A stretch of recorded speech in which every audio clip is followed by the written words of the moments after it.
Salam sejahtera di dalam kasih Tuhan kita Yesus Kristus. Shalom. Mari kita akan membuka Alkitab kita di pagi hari ini di dalam Injil Yohanes pasal yang ke-17. Injil Yohanes pasal yang ke-17. Haleluya.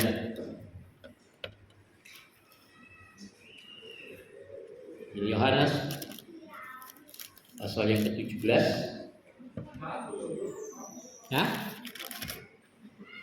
Injil Yohanes pasal yang ke-17. Kita akan membaca di dalam mulai ayat yang ke-6 mulai.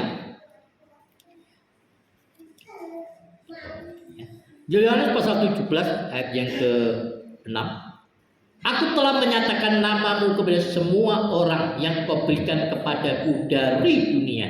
Mereka itu milikmu dan kau telah memberikan mereka kepadaku dan mereka telah menuruti firman-Ku. Aku telah menyatakan namamu kepada semua orang yang kau berikan kepadaku dari dunia. Yesus menyatakan bahwa nama yang dia miliki itu adalah nama Bapa. Nama yang dia miliki adalah nama yang berasal dari Yehova atau Yahweh. Ya. Ingat sekali lagi bahwa Yahweh itu bukan sebuah nama. Yahweh itu eksistensi Allah. Ya. YHWH merujuk kepada sebuah kata itu sendiri, merujuk kepada sebuah nubuatan tentang kehadiran Yesus sebagai Mesias. Yahweh Yeshua yang menyelamatkan. Lihat tangan, lihat paku. Itu makna yang ada di dalam 4 huruf daripada YHWH. Haleluya. Bapak Ibu Saudara, Yesus katakan aku telah menyatakan nama. Yohanes 17 ayat yang ke-26. Yohanes 17 ayat 26. Dan aku telah memberitahukan namamu kepada mereka, dan aku akan memberitahukannya supaya kasih yang kau berikan kepadaku ada di dalam mereka dan aku di dalam mereka. Jadi Yesus menyatakan nama Yahweh, nama Yehova itu kepada kita, ya, supaya kasih yang kau berikan kepadaku ada di dalam mereka dan aku di dalam mereka. Jadi Bapa dan Yesus yang adalah satu itu menyatakan dirinya di dalam setiap pribadi saudara, di dalam pribadi kita, di dalam tubuh kita, di dalam wujud kuasa Roh Kudus. Dan kuasa Roh inilah yang memberikan kepada kita kehidupan. Ya, kita baca itu kembali di dalam maju Yohanes 17 ayat yang kedua. Ya, Yohanes yang 17 ayat yang kedua. Sama seperti engkau telah memberikan kepadanya kuasa atas segala yang hidup, demikian pula ia akan memberikan hidup yang kekal kepada semua yang telah engkau berikan kepadanya. Yesus memberikan kita hidup yang kekal. Dan kehidupan kekal itu ada di dalam Roh Kudus. Karena Roh itu bersifat kekal. Dan Roh yang kekal itu, Roh kekekalan itu Tuhan berikan kepada Bapak Ibu Saudara. Roh yang kekal itu menatap di dalam tubuh kita sebagai bait Allah, sebagai roh Allah. Ini terjadi pada saat kita menerima karya kematian Yesus Kristus di atas kayu salib. Saudara, engkau menerima Yesus secara pribadi di dalam hati. Engkau membuka hatimu. Firman Tuhan katakan dengan hati orang percaya dan dibenarkan, dan dengan mulut orang mengaku dan diselamatkan. Jadi bukan hanya sekedar percaya dengan mulut, tetapi rasa percaya itu harus sungguh-sungguh timbul dari dalam hati. Barang siapa percaya dan dibaptis akan diselamatkan, tetapi siapa yang tidak dibaptis tidak akan selamat. Tidak ada. Tetapi siapa yang tidak percaya, ya, yang akan binasa. Jadi baptisan itu harus muncul dari hati yang sudah lebih dahulu mempercayai Yesus. Hati yang menerima Yesus sebagai Tuhan dan Juru Selamat. Yohanes memberitakan, Yohanes Pembaptis memberitakan, kamu harus bertobat dan dibaptis. Pertobatan ini akan terwujud ketika kita sudah diselamatkan.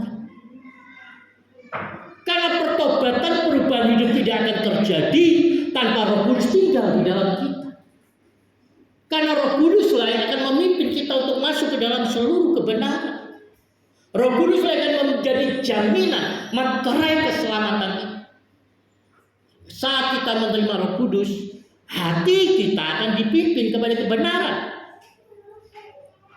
Maka ketika kita menjadi orang Kristen, orang percaya sekian tahun, sekian puluh tahun, dan kehidupan kita tidak ada perubahan hidup, maka kita harus bertanya kepada diri kita sendiri, apakah benar kita sudah menerima, mengimani Yesus Kristus sebagai Tuhan dan Selamat kita? Saat kita menerima Yesus Kristus sebagai Tuhan dan Selamat, Tuhan memperanakan kita oleh Roh Kudus. Dan tanda bahwa orang dipenuhi oleh Roh Kudus dalam hidupnya, hatinya akan mencondongkannya kepada kebenaran. Selama kita masih ada hidup di dalam tubuh, di dalam daging ini akan membawa kita kepada dosa. Daging ini terus akan mengajak kita, membujuk kita, memimpin kita untuk memuaskan hawa nafsu kedagingan kita, memuaskan ego kita, menonjolkan harga diri kita. Tetapi saat kita menerima Roh Kudus akan memimpin kita untuk masuk ke dalam seluruh kebenaran. Ini mencondongkan hati kita kepada kebenaran. Kerinduan kita untuk hidup di dalam kebenaran, firman. Kerinduan kita untuk tinggal di dalam kebenaran, firman. Nah, jadi kalau kita sebagai orang percaya, hati kita ini nggak punya kerinduan untuk tumbuh di dalam kebenaran firman, tidak ada kerinduan untuk membaca kebenaran firman, maka kita harus koreksi diri kita. Apakah kita membiarkan daging itu memimpin jiwa kita? Apakah kita membiarkan hawa nafsu kedagingan kita memimpin hati kita? Maka marilah biarlah setiap kita boleh menyadari.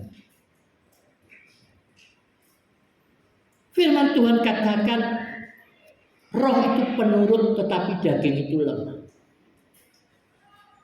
Maka kita harus menaklukkan kehendak daging. Menaruh kepentingan Yesus, kepentingan firman di atas kepentingan kita.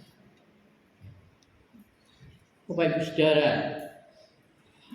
kemarin seorang berbagi di TikToknya tentang seorang pendeta yang katakan tentang penyembahan itu bukan hanya pujian di gereja. Bukan hanya saat kita menaikkan nyanyian pujian, dan seorang hamba Tuhan teman-teman share itu kepada saya. Dan saya bilang memang itu benar. Ada banyak orang pikir bahwa mereka sedang memuji menyembah Tuhan saat mereka ibadah di gereja.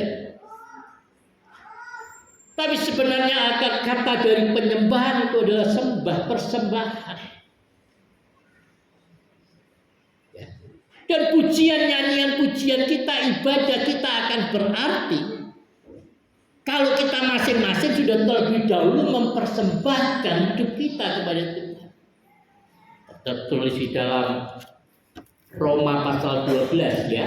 Kita baca Roma pasal 12. Roma 12 ayat yang pertama. Roma 12 ayat 1. Karena itu saudara-saudara, demi kemurahan Allah, aku menasihatkan kamu supaya kamu mempersembahkan tubuhmu sebagai persembahan yang hidup, yang kudus dan yang berkenan kepada Allah. Itu adalah ibadahmu yang sejati. Perlu kita untuk beribadah bersama di gereja untuk kita boleh saling memperlengkapi satu dengan yang lain. saling menguatkan satu dengan yang lain, saling belajar dan mengajar satu dengan yang lain. Tetapi itu harus dimulai dari kesiapan kita, setiap pribadi kita, untuk mempersembahkan tubuh kita menjadi persembahan yang hidup, yang kudus, dan yang berkenan kepada Tuhan. Tujuannya apa? Katakan di dalam ayat yang kedua. Janganlah kamu menjadi serupa dengan dunia ini, tetapi berubahlah oleh pembaharuan budimu. Jadi kepada pertobatan. Kehidupan di dalam pertobatan. Ada perubahan kehidupan oleh pembaharuan budi kita. Oleh pembaharuan akal jiwa kita. Yang sudah dikuasai, dipimpin oleh Roh Kudus. Sehingga kita bisa membedakan manakah kehendak Allah, apa yang baik, yang berkenan kepada Allah, dan yang sempurna. Ini sebuah proses. Mula-mula kita akan mengerti apa sih yang baik yang kita bisa kerjakan di dalam Tuhan. Kemudian lebih jauh itu semua yang baik belum tentu berkenan. Tingkat yang kedua adalah berkenan kepada. Dan perkenanan ini akan membawa kita kepada kesempurnaan kasih karunia Tuhan. Jadi saya katakan mula-mula ketika kita berbuat baik, ketika kita melayani, ketika kita menabur apapun itu, ya, menabur baik, menabur dengan kebaikan kita, dengan perkataan yang memotivasi, dengan pengampunan kita, dengan uang kita akan merasa semua yang kita kerjakan itu korban. Saya berkorban. Berkorban itu tidak menuntut kerelaan sebenarnya. Berkorban itu memberikan rasa sakit. Saya berkorban, memberikan rasa sakit. Saya nggak suka, tapi saya harus melakukannya karena saya sedang berkorban. Saya nggak rela, tapi saya melakukannya. Saya sedang berkorban. Maka kita mengerjakan sesuatu karena korban. Tetapi kalau kita konsisten mengerjakannya, kalau konsisten memenuhkan kehendak Tuhan,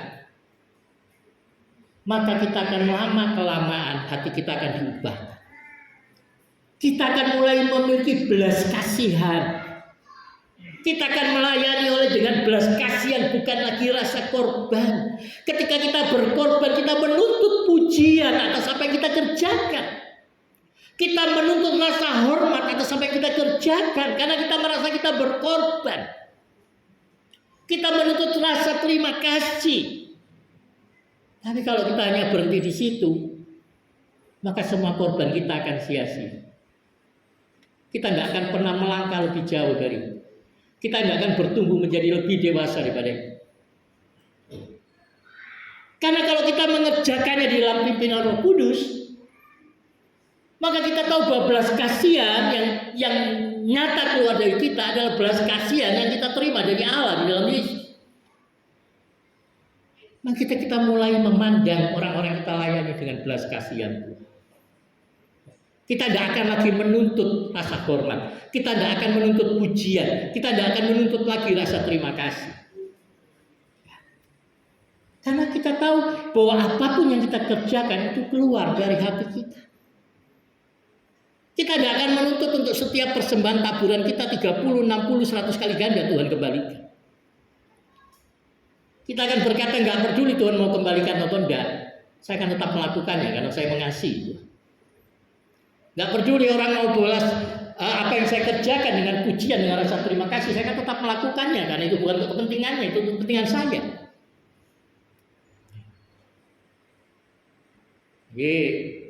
Seperti yang pernah saya ceritakan, saudara, saya bertemu dengan salah satu anak asuh saya.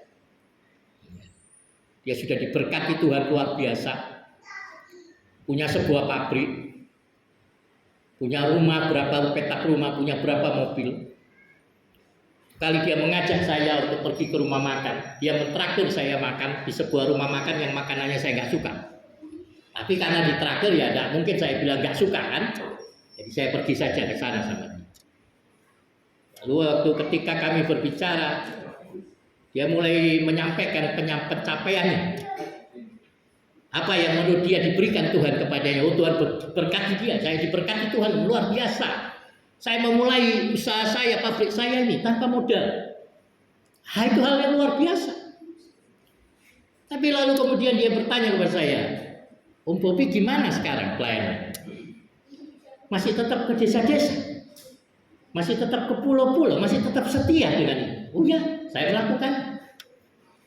Terus dia tanya lagi, dari mana uangnya? Ya semua itu karena Tuhan. Tapi juga itu melalui setiap orang yang Tuhan gerakkan hati mereka untuk membantu saya. Dan terutama dari jemaat Tuhan yang Tuhan percayakan untuk saya gembalakan. Dari mereka lah saya dapat melalui persepuluhan itu.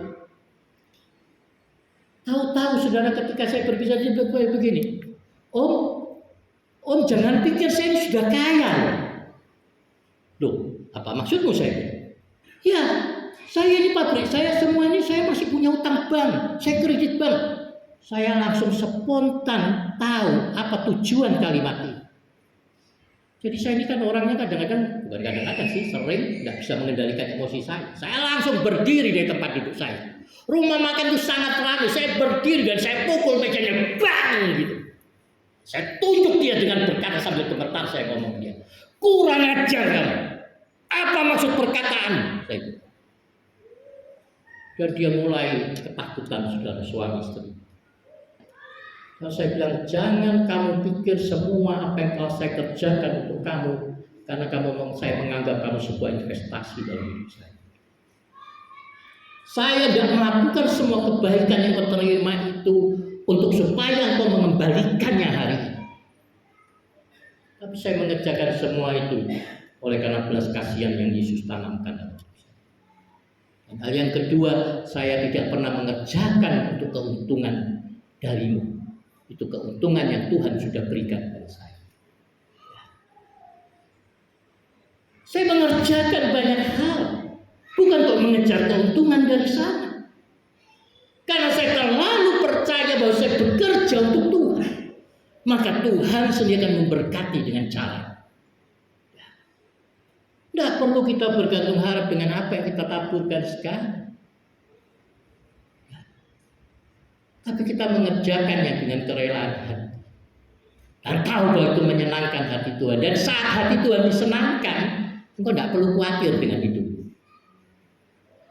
Tuhan mengerti banyak cara untuk memberkati. Tapi memang kecenderungan manusia untuk melupakan kebaikan orang. Dan kita seringkali beranggapan kalau orang baik kepada kita karena dia punya maksud, tujuan. Tapi kalau orang punya pikiran itu tentang dirimu, biarkan saja. Tidak ada seorang pun dari kita yang bisa melarang burung terbang di atas kepala kita.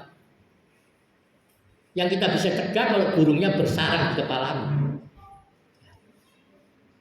Maka jangan biarkan kehidupan kita ditentukan oleh pikiran orang.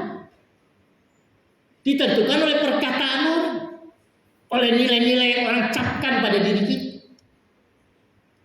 Mari kita belajar bahwa kehidupan kita ini ditentukan oleh kebenaran firman. Maka saya nggak pernah berhitung-hitung untuk melakukan apa. Ya sekarang pelayanan di Samarinda di Lobang. Tiap Rabu mesti ke Samarinda. Setiap kesana perlu biaya antara 1 sampai 1,5 juta. Apa saya dapat sesuatu dari situ, uang dari situ? Nggak ada. Ini ada yang minta pelayanan, minta dibuka di rumahnya, dan juga bukan jemaat kita. Dia minta dibuka persekutuan pelayanan di rumah. Kerinduannya untuk ada persekutuan di rumah. Ya, saya sampaikan juga maksud kita loh, kan kita punya sinode, ya kita mau membuka POSPI kita, ya, dia bersedia dengan. Tapi tidak ada uang saya dapatkan, malah keluar rumah. Setiap minggu sekarang harus keluar uang untuk kesana. Kemarin ada yang bilang, kenapa tidak naik motor aja biar lebih murah? Ya bisa, cuma karena kebetulan 2 kali ada yang ikut, jadi dia harus naik mobil. Tidak apa-apa, saya tidak pernah melarang kalau orang mau ikut. Kenapa? Lah itu pekerjaan Tuhan, Tuhan yang akan urus kok. Berkat-berkat itu datang dari Tuhan. Sudah buka. Berapa pelayanan di mana-mana, di Waho, di Sangkulirang, di mana. Kita serahkan kepada gereja-gereja lain pelayanan. Tidak ada juga pernah dapat 1 rupiah pun uang dari saya. Kita yang menabur, kita yang. Tapi percaya bahwa kalau kita bekerja untuk Tuhan, ya Tuhan bosnya, dia yang tanggung jawab. Dengan cara, jangan menurut cara kita. Nah Bapak Ibu Saudara, ketika kita akan terus bertumbuh, kita akan konsisten melakukannya dengan setia, rasa korban ini akan hilang. Yang digantikan dengan rasa syukur. Oh, saya boleh melayani pekerjaan Tuhan. Saya menjadi alat Tuhan. Ini satu hal yang luar biasa. Kita menjadi alatnya Tuhan. Dipakai Tuhan itu perasaan yang luar biasa. Kemarin ketika seseorang menelpon saya, dia telepon hampir 2 jam. Bilang, saya mengganggu kamu. Ada orang ketika telepon di tengah malam. Datang di tengah malam. Saya mengganggu kapan? Ya jelas mengganggu. Saya lagi tidur kamu bangun. Tapi saya tidak terganggu di hati saya. Karena sebuah bentuk pelayanan. Sebagai hamba Tuhan saya harus siap 24 jam. Kapanpun ada orang butuh. Asal saya masih bisa bangun, ya saya pasti bangun. Dan itu menimbulkan satu sukacita. Ada orang yang mau dilayani. Itu sukacita kita karena Tuhan memakai kita. Tapi kalau kita perasaan berkorban, capek, malas, mau mengganggu saya tengah-tengah malam. Besok aja datang balik. Lusa aja datang balik.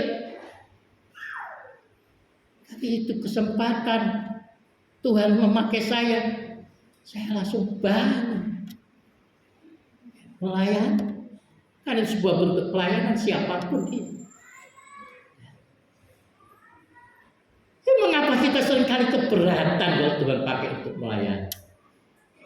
Yesus yang sudah mati berkorban memberikan dirinya.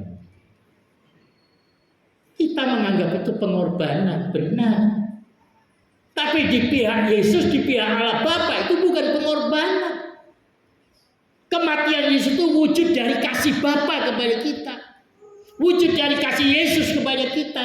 Dia tidak menganggap itu sebagai pengorbanan, tetapi sebagai kasih karunia. Karena begitu besar kasih karunia, karena begitu besar anugerah Allah bagi kita. Sehingga Ia mengkaruniakan, bukan mengkorbankan, tapi mengaruniakan anaknya yang tunggal. Ia mengaruniakannya. Itu pemberian dengan rela hati, bukan hanya dengan segala rela hati, pemberian dengan segala kebesaran Tuhan. Luar biasa. Pertama, kalau Tuhan memberi kita dengan segala kemegahnya, dengan segala kebesarannya, kenapa kita yang tinggal terima ini loh? Kok masih berat? Kok masih sulit kita untuk melakukan apa yang menjadi kehendak Tuhan? Janganlah kamu menjadi serupa dengan dunia. Dunia ini mengejar keuntungan. Dunia ini mengejar pujian. Dunia ini mengejar rasa hormat. Tapi kita mengejar isi hati Tuhan. Mengejar kehendak Tuhan dalam hidup. Dan Tuhan inginkan kita menjadi sama dengan Dia. Hendaklah kamu menjadi murah hati sama seperti Bapamu yang murah hati. Hendaklah kamu kudus karena aku kudus. Maka kehidupan kita sebagai orang percaya yang sudah dilepaskan, ditebus, dibayar mahal oleh darah Yesus. Mari biar ada perubahan dalam hidup.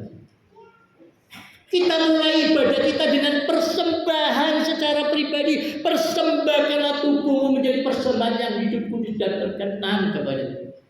Satu bentuk penyembahan itu persembahan tubuh. Maka kita naikkan pujian kita beribadah oleh karena kita sadar bahwa Yesus sudah mati untuk kita. Kita sadar bahwa hidup kita sudah diselamatkan dan kita sudah diubahkan. Maka ada pertobatan. maka kita tidak akan merasa berat, tidak merasa berkorban. Banyak dari kita memang harus merasa berkorban. Korbankan kesenanganmu, korbankan egomu, korbankan harga dirimu. Yesus berkata kepada kita, barang siapa mau mengikut aku, menjadi muridku, ia harus menyangkal dirinya. Pikul salib dan ikutin aku. Menyangkal diri itu butuh pengorbanan. Tidak ada penyangkalan diri yang kau lakukan dengan rela. Kemarin saya bertemu dengan Pak Sitorus, itu sudah lama nggak ketemu, dan dia kemudian bersaksi di tengah badai. Dia bersaksi dulu waktu saya di Pontang, ya. Saya, ya, jadi orang Kristen yang begitu-begitu saja. Dia terikat oleh kemabukan, dia terikat oleh rokok. Jadi saya juga baru tahu kemarin ketika dia bersaksi, dia katakan bagaimana dia berhenti merokok. Dia bilang, Pak Bobi tidak pernah suruh saya berhenti merokok. Tapi saya kalau ada Pak Bobi, saya takut merokok. Jadi pas satu kali dia datang, saya nggak tahu. Jadi saudara, yang dia lakukan adalah karena dia lagi merokok. Dia bilang, rokok itu langsung saya masukkan ke kantong celana. Dan dia merasa panas gitu. Jadi kantongnya pun terbakar. Loh, saya betul-betul nggak tahu kejadian itu kalau tidak dia ceritakan. Tapi dia katakan, puji Tuhan, sejak saat itu saya berhenti merokok sampai sekarang. Saya percaya saudara, ketika engkau terikat sesuatu, entah itu rokok, entah itu kemabukan, entah itu suka gosip, entah itu suka utang, ketika engkau berhenti melakukannya, engkau akan merasa engkau sedang berkorban. Dan mereka harus memaksakan diri kita harus berkorban ketika kita memberikan pengampunan kepada orang yang melukai hati kita, ketika harus terus memberkati orang yang menganiaya kita. Itu sebuah pengorbanan. Itu akan menimbulkan rasa sakit di hatimu. Tapi kalau kau mau belajar untuk meletakkan kehendak Allah di atas kehendakmu, kepentingan Allah di atas kepentinganmu, kau akan melihat pimpinan Roh Kudus yang akan memberikan penghiburan kepada. Dia akan memberikan sukacita di hatimu. Ketika kita terus bertumbuh untuk mengerjakan kehendak Tuhan, sukacita akan terus bertumbuh. Saatnya kita tidak lagi melihat apa yang kita kerjakan sebagai korban, tetapi sebagai persembahan rasa syukur kita kepada Tuhan. Sebagai satu kebahagiaan, satu kebanggaan karena Allah memakai kita. Haleluya. Kita akan bertumbuh itu dari hari ke hari. Berubah dari hari ke hari. Dan percayalah, jalannya nggak mudah. Percayalah, lebih mudah memperkatakannya daripada melakukannya. Dan itulah yang kita sebut sebagai pergumulan. Pergumulan itu bukan masalah hidup. Pergumulan itu adalah ketika kita meletakkan kehendak Allah di atas kehendak kita. Ketika kita bertekad untuk mengerjakan kehendak Tuhan, apapun harganya, apapun resikonya, apapun yang harus kita korbankan. Itulah yang namanya pergumulan. Karena pergumulan itu bicara tentang karakter, bukan tentang masalah. Kalau kau punya masalah, jangan pernah pergumulkan masalahmu. Artinya jangan pikirkan masalahmu, serahkan itu kepada Tuhan. Nah, Yesus berkata, firman Tuhan kita berkata, serahkanlah segala kekhawatiranmu kepadaku sebab aku yang memelihara kamu. Percayalah bahwa Bapa memelihara hidupmu sebagai anak-anaknya. Jadi jangan membuat masalah menjadi pergumulanmu, tetapi serahkan itu kepada Tuhan. Kita bicara pergumulan, bicara tentang karakter. Haleluya. Mari kita bertumbuh di dalam pertobatan. Jadi saya bilang, banyak hamba Tuhan menakut-nakutin orang. Nanti kalau Tuhan Yesus datang, kita tertinggal penganiayaan antikristus, siapa yang kuat? Malah ada pendeta pernah khotbah, saya dengar, kalau saya tertinggal pasti saya murtad. Loh, kenapa dia cuma memastikan hal itu? Kadang-kadang kalau saya merenungkan kebenaran firman Tuhan, saya bilang ya apa semua bisa terangkat? Mungkin tidak. Tapi kalau yang terikat cuma 1-2, mayoritas tertinggal, saya pikir saya lebih baik ikut tertinggal aja. Kan harusnya dia memberikan kekuatan gitu, yang mendorong, memotivasi. Kalau memang ada pengangkatan gereja di awan-awan, lalu kita tertinggal, apakah kita pasti murtad? Ya belum tentu. Karena firman Tuhan katakan ada di dalam Wahyu, dia ada yang orang-orang ditentukan untuk mati tertawat, terpenjara, mati dibunuh oleh pedang. Ada yang ditentukan. Jadi memang ada yang dikhususkan untuk itu. Ya, itu satu hal yang luar biasa kalau dikhususkan. Tuhan mengkhususkan kita untuk satu menjadi sebuah korban. Itu hal yang luar biasa. Tapi saya bilang kita tidak usah mikirkan hal yang akan datang itu. Sekarang ini apa yang kita kerjakan? Sekarang apa yang kau lakukan dengan hidupmu? Ini yang harus kita hari-hari ini yang harus kita hadapi saat. Maka marilah ketika kita kembali memperingati kematian Yesus dengan makan dan minum sehidangan dengan Tuhan, dengan roti yang adalah lambang daripada tubuh Yesus yang dipecahkan, dan air anggur lambang daripada perjanjian baru itu yang dimeteraikan oleh darah Yesus. Kita mengakui tubuh Kristus, kita mengakui karya keselamatan Yesus. Kemarin di TikTok lagi ramai itu, ada pendeta yang saya nggak kenal, yang tatoan, lagi dikecam rame-rame juga oleh para pendeta YouTuber yang lain. Dia katakan, saya tidak mau mempercayai Tuhan yang orang harus percaya dalam namanya, kalau tidak percaya masuk neraka. Itu mengherankan. Nah, itu juga membuktikan bahwa sekarang itu loh, karena terlalu gampang jadi pendeta. Tidak harus perlu belajar teologi untuk bisa jadi pendeta. Siapapun bisa jadi pendeta, mengklaim dirinya sebagai pastor. Ya, kata pastor itu gembala. Dia tidak menggembalakan. Jadi pendeta gampang kan? Siapa saja bisa. Tapi Tuhan tidak harapkan kita semua jadi pendeta, meskipun gampang. Tuhan mau kita menjadi murid Yesus. Pendeta pun kalau tidak murid Yesus juga tidak ada arti. Mengingat karya pengorbanan Yesus, Dia telah menyerahkan nyawanya, maka marilah kita menyerahkan, mempersembahkan tubuh kita ini menjadi persembahan yang hidup, kudus dan berkenan. Maka kita akan memperingati kematian Yesus ini dengan hati yang. Makanya saya selalu katakan, kalau saudara ini nggak bisa mengerjakan kehendak Tuhan, apalagi masih menyimpan kepahitan hati, kebencian, kekecewaan, masih membatasi keselamatan orang, jangan makan perjamuan. Bapak kita bilang itu akan jadi kutuk dalam hidupmu. Jadi harus kau pastikan dulu gak ada kekecewaan sini, harus ampuni orang dulu sebelum kau makan. Mengampuni orang itu loh, udah susah. Kau harus memperkatakan pengampunan itu, karena kalau pengampunan itu kayak kita menyembuhkan luka. Kalau kita kena luka yang gede, itu tiap kali diobati pasti akan memberikan rasa sakit baru.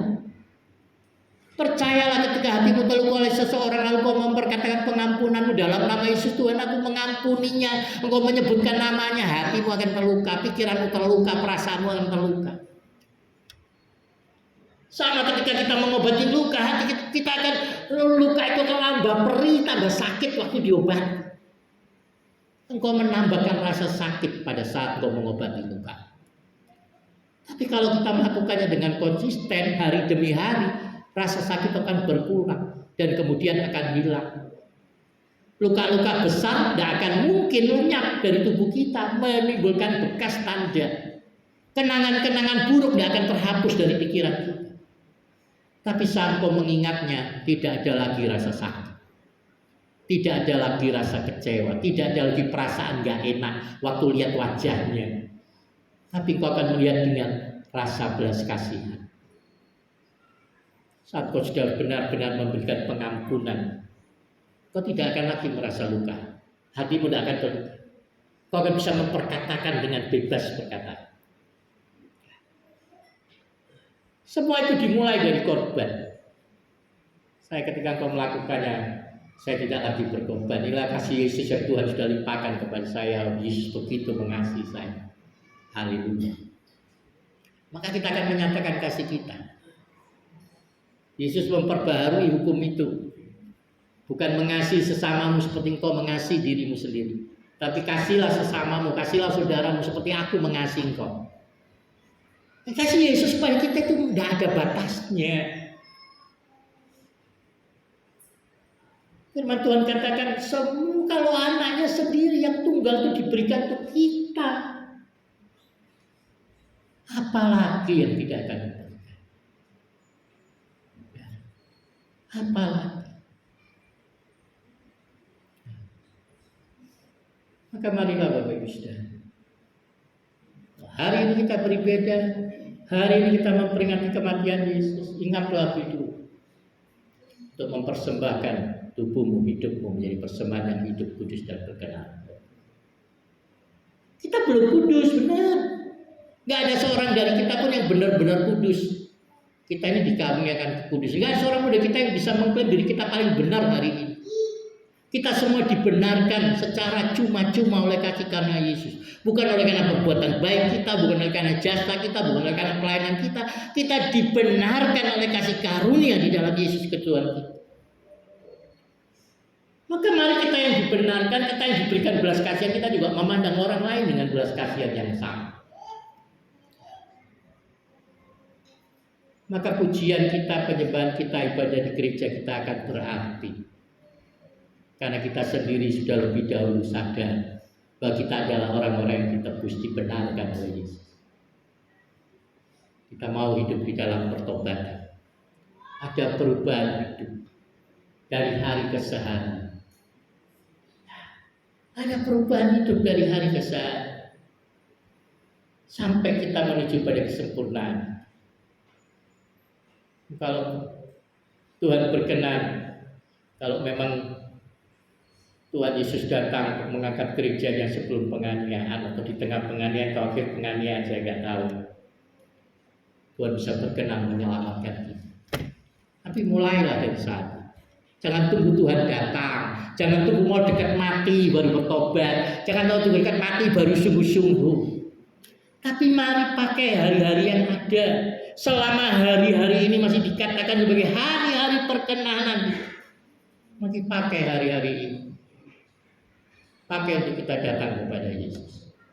Pakai untuk lebih giat beribadah menjelang hari Tuhan yang mendekat. Pakai hari-hari untuk belajar, mempelajari kebenaran firman Tuhan. Baca Alkitab secara teratur. Dengarkan firman Tuhan. Renungkan firman Tuhan. Dan perkatakan firman Tuhan. Kita akan menghakimi orang lain, menilai orang harus sama dengan kita. Itu penghakiman. Kita harus menganggap semua orang harus sama dengan kita. Itu arti penghakiman sebenarnya. Kita harus memberikan kesempatan, karena kita orang yang diberikan kesempatan sama Yesus. Kita harus memberikan orang lain belas kasihan, karena kita lebih dahulu menerima belas kasihan dari Yesus. Maka sungguh setiap kedatangan kita akan menyenangkan hati. Haleluya. Biar setiap kita hidup dalam pengurapan Roh Kudus-Nya. Dan biarlah setiap kita boleh bertumbuh di dalam kasih karunia Tuhan. Semua kita, Tuhan sudah menetapkan engkau dan saya untuk menjadi pemenang. Bahkan lebih daripada pemenang, karena Yesus yang telah mati dan juga Yesus yang telah bangkit dari kematian. Tuhan Yesus memberkati kita.